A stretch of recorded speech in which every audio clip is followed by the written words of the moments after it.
All right, so cool. All right, so before we dive into this topic, let me get a quick show of hands. So who loves building great, awesome UI? Awesome. All right, so now who loves dealing with JSON parsing? All right, so this talk is about automating JSON parsing altogether so we can focus on the stuff that you like building the most.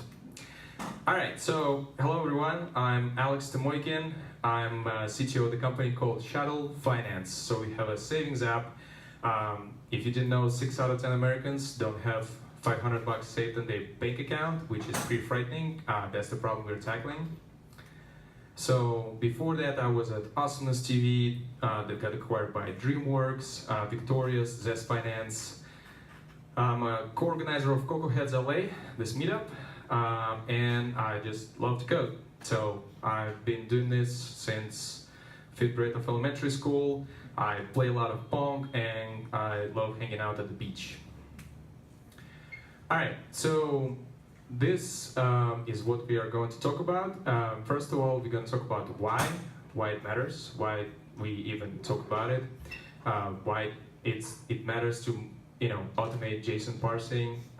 Then we're going to talk about what API Gateway is. So API Gateway is a concept, and we're going to talk in detail about it. And then I'm going to talk about how we're going to implement it. So 3 things. So let's dive into why. So let's start with why. So why is pretty simple. So most of the apps these days are API powered. So most of the apps are either fetching data from its own backend or from a third-party service or from some other place. And in order to deliver that awesome experience, we gotta fetch that data from somewhere, which involves JSON parsing. So since there's some JSON parsing involved, typical architecture looks like this. So it all starts with a backend, whether it's again external backend or it's your own backend. You have some data there. So your data is delivered to your iOS app over usually HTTP. There's usually there's multiple ways to get your data to your app, but it's usually HTTP for iOS. So your data goes to your iOS land over here with an Apple. Usually what's involved is a request, whether it's built-in request. Then when you got the request, then you take that request, get the data from that request, and you map it to your model. So in your app you have models, you map those fields there, so you have that data. Then later on, you get that data and you put it to your view controller, right? So view controller is the class that is very popular class. Who knows what the view controller is? All right, we're in the right place. Cool. So view controller takes that model so you can display that data in your UI. So this is usually what happens. And if you see, this is quite complex. So there's 4 moving pieces here. There's integration between each one of those pieces. As you know, the more moving pieces you have, the more bugs you're gonna have, right? So more moving pieces makes things harder. So imagine the world where 2 of those pieces just go away completely. So no need to send requests, no need to map that data to your model and do this boilerplate all over again. So all this stuff is getting replaced with a generated API Gateway package. So API Gateway generates the stuff for you. You don't have to do anything with it. And what you need to do, you need to integrate with that package so then you can get back to your view controller and do some awesome UI. Yes? So in effect, the gateway becomes the model? The gateway generates the models. So gateway itself generates some code that I'm going to talk in just a minute that contains actually those things, that contains code that sends requests and that contains models, and it also contains code that maps that request to models. All right, good question. So this particular architecture is a lot simpler. So because you have 3 pieces instead of 4 pieces, and the middle component you don't have to write at all. So you only need to focus on really integrating your data into your UI. So this is the only thing that needs to happen. So before we dive into technicalities, let's figure out what the API Gateway is. So API Gateway is an architecture pattern. So what API Gateway does is, imagine that you have an app needs some data. So instead of hitting your backend microservices or services or whatever you want to hit, you hit an API Gateway with your HTTP request, and that API Gateway figures out where to go and what service to hit, right? So as you see here, you don't need in your app, you don't need to know what service you actually need to request that data from. You can just hit your API Gateway get this data for you, and it's all good, right? And the best part is that all those services on the right, they can change at any time, and you don't need to change your app at all. So you are completely agnostic of what's happening in the back end. You just code up your awesome iOS app and, you know, have some fun there.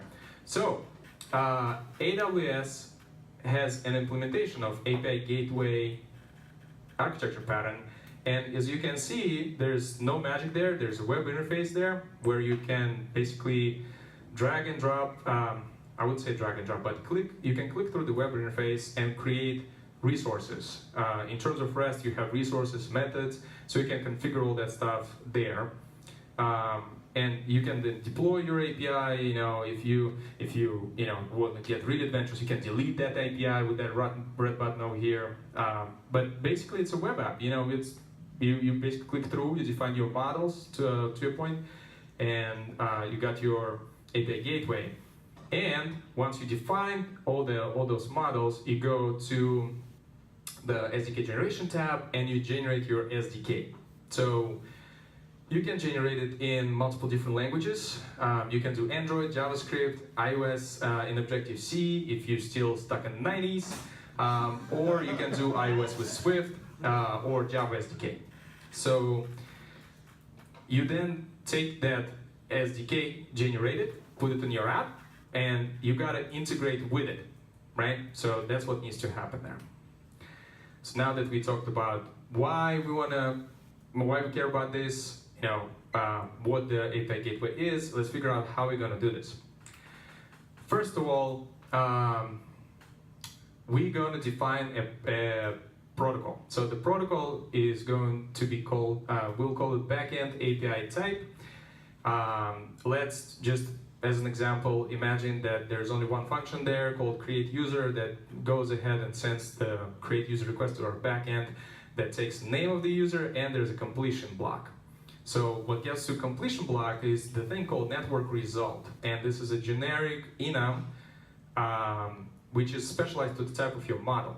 So this is another class that we need to write, so let's dive into network result. So network result is an enum that you gotta write yourself that is generic on the model result. So here I have 2 cases, success and failure. Success returns you model itself that is already parsed for you. The failure case returns a thing called backend API error. And the backend API error is another enum that implements the error protocol. So that's where you can define your error cases. So let's say you hit some endpoint, no data coming back. You have missing data. You can respond with a missing data API error for that case. Or if you want to pass in through some unknown error, you can do the other case and pass that API error coming from the API in there. All right. So now we defined our protocol and all the pieces involved. Now we need 2 classes that implement that protocol. One of them is will be called live backend API, and the second one is going to be mock backend API. So live API is going to send live requests to the server. Mock backend API is going to not send requests to server. It's gonna basically execute mock data for you. And the reason why we need mocked API is twofold. One of them is we use it for tests. We want our tests to be repeatable. We don't want them to fail because of the network request fails. And the second thing, you can use your mocked backend API for local development too. So you basically can develop against an API that is broken. Sometimes, you develop stuff and the backend API is not in shape, so you can just turn on the mock API and just keep developing. Or you can develop against the API that doesn't exist yet altogether. So we gotta have those two classes. So this is live backend API, inherits from backend API type. You've got your client. So not just that particular class over here called my backend API client is coming from the SDK that's generated from the AWS site. You give it an API key, base URL, and this is how you configure it. Then you implement that method that you defined in your protocol originally. Is called create. This is usually the architecture that you set up to actually use that SDK. Remember when we had an arrow that integrated that SDK package with the view controller? So what I usually do, I implement that sort of architecture. You don't have to implement the same. That's how I usually do it. And you set it all once, and that allows you to send any sort of requests and get back an error or the result. And so basically the result over here is the parsed model altogether. So let's say if you have the user model, what is going to come back is the user already with all objects coming from the API altogether. You don't need to parse it altogether at all. So now coming to the mock backend API. So here's from the backend API type. Instead of hitting the real request, it just instantiates a dummy user over there, sets a name to the name that you provided, and calls the completion block with success. You can experiment with it. You can configure it so it responds with success in one case, error in another case, if you want to kind of test your UI, how it responds to errors and things like that. But that's basically, once you did this, then you move on to the last final piece that ties it all together. It's called backend API. So on backend API, you have your API key, base URL, and you have a variable called default API. So in my project, I have mock backend API instantiated if I'm running inside tests. If I'm not running inside tests, I return a live backend API. So basically that's the simple switch. And in my view controller, I use everywhere the default API. So throughout the app. In that way, tests are always running in the mock mode, live requests are always running in the app. All right, that's it. So that's pretty much it. So once you set it all up, it's set it and forget it kind of thing. All you gotta do is just drop that auto-generated package. If something is updated, you just download it again, drop it in the app again, and you implement your methods. So basically, as you saw, there was no JSON parsing altogether. You don't need to figure out, how to parse, is it field a string, or is it a number, or is it, something else, date, or like this this whole boilerplate. You don't need to do this at all. So now you might start thinking, oh my goodness, this is something that I should use, and the answer is always, it depends. So it totally depends on your project. If your project already has an existing API, that maybe not right away. I'm a firm believer in the value of working code. If there's code out there and that code is legacy, even though it's the old code and maybe that code is not written very well, if it works and if you don't have to touch it, then there's value in it. So maybe in this case, if you're working on an existing legacy project, you want to introduce your team to this concept gradually. So maybe you can come to them and say, hey, look, so there's this awesome thing, let's try one endpoint and see how it works, right? And kind of migrate gradually towards it. If you have a new project, then there's no brainer. You can basically, try anything you want, and this is a good opportunity to try out new stuff. All right, so here's what we've covered. We figured out why we care about this. So we want to basically move on with JSON parsing, and so we can focus on our UI. We figured out what API Gateway is, and at the end of the day, so we figured out how to do this. So you basically put all those pieces together, and everything works for you. You don't need to parse JSON anymore. So there's one takeaway that I want you to live with, which is as engineers, we play a crucial role in human society. We implement a lot of tech. We work on products and create things that millions of people use and change lives of millions of people. And as developers in that role, we cannot focus on something that doesn't matter as much. I've seen people who are very smart people just get bogged down with technicalities of some technologically challenging problems, but those problems usually didn't give much output. So it's important to focus on what matters most. At the end of the day, this is one of those ways where you can basically, I'm a firm believer that in mobile apps, you can deliver your value in places where it matters the most, which are your UI that's close to your user and your data on the back end. All that stuff that happens in between, it's important, don't get me wrong, but the value is in the UI and your data. So this is one of those ways how you can automate all that plumbing. You might be working on something different, that's some different project where it might not make sense to do the same thing, but I challenge you to start thinking in those terms, where you can actually start making the most impact in order to create better products. So focus on what matters most. So that's pretty much it. You can find me on alextamoykin.com, it's my blog. I'm at FSProRu at Twitter, and thanks for your time.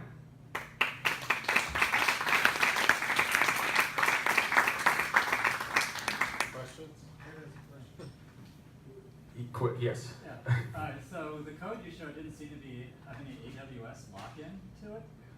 Are there other backends that are providing this service? So AWS Gateway itself has several configurations. You can use a mock configuration that we basically just give it a text file. It just returns you that text file all the time. You can integrate with AWS Lambda, their serverless solution, or you can hit an HTTP endpoint. With HTTP endpoint, you can hit any backend you want. What's up? Is this scalable, or is this something like Firebase where you want to get something out quick, so you might use this to expedite your development process? Well, definitely it allows you to move quicker. However, with AWS services, they're really concerned about scale all the time. So it can get you a long way. There's so I have two friends in different companies of different sizes. So in one company it made sense to use it, so they still use it and they're loving it because you move on really fast and they still they have significant traffic.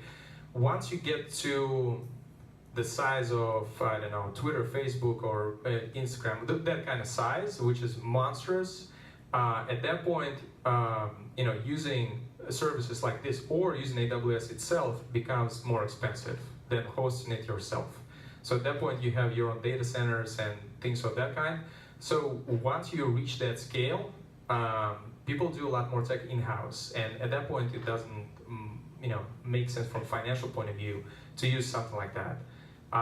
But honestly, this is scale of, this is monstrous scale. So if you're in a startup, chances are that, this is perfectly fine. And honestly, most of the internet is on the AWS anyway. So if AWS is down, Netflix is not working or something like that. So I think it can get you a long way. And once you have to the problem of having too much traffic, this is a great problem to have anyway. I mean, so it's scalable as AWS. Absolutely. Yeah, that's pretty scalable. Yep. The question, so when you generate that SDK, when you generate your models,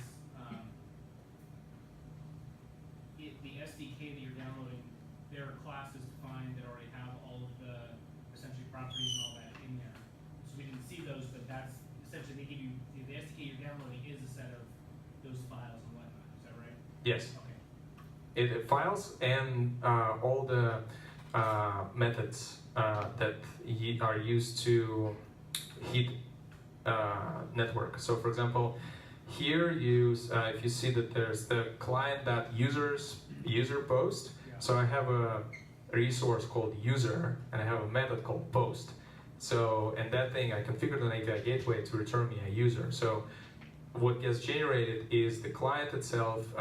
So user post is the name of the method that you're gonna call on that client and gonna return you back that user with it. And so if you have a user and you define on AWS on the gateway that there's 6 different properties, that user object within your code, it's already got that class with 6 properties defined there. Yep. And then is that delivered as like a dynamic framework, or is it a bunch of source code that they actually? Bunch of source code. Yeah, you just drop that code in there, and you can do whatever you want with this.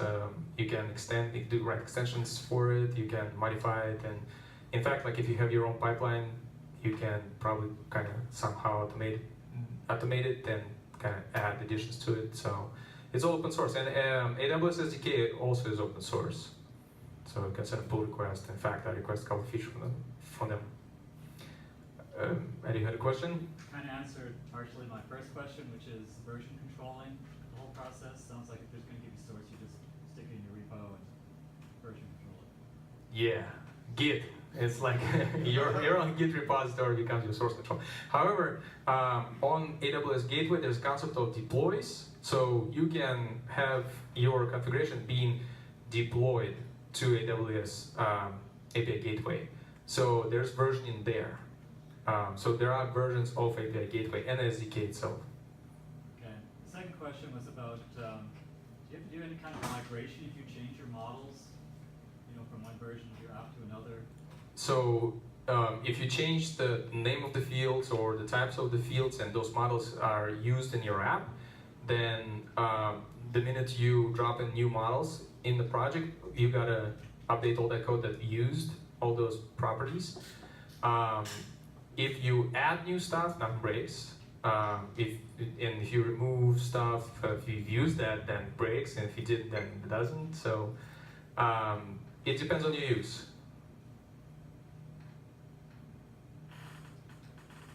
Go once, go twice.